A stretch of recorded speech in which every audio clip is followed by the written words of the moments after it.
મૌન ઓરડામાં હું તમારી સાથે છું. હું નમ્રતાથી કહું છું કે ભગવાનનું નામ સ્મરણ પણ કરી શકાય એવી વસ્તુ છે.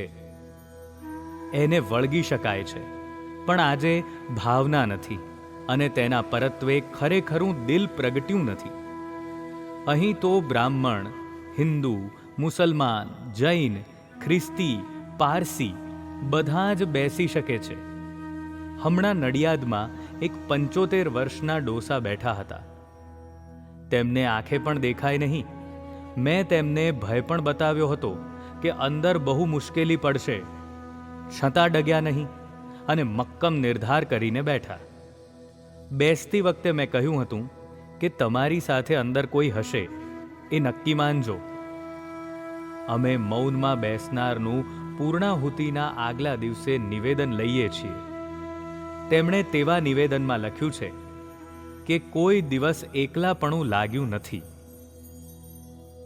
હરિ ઓમ.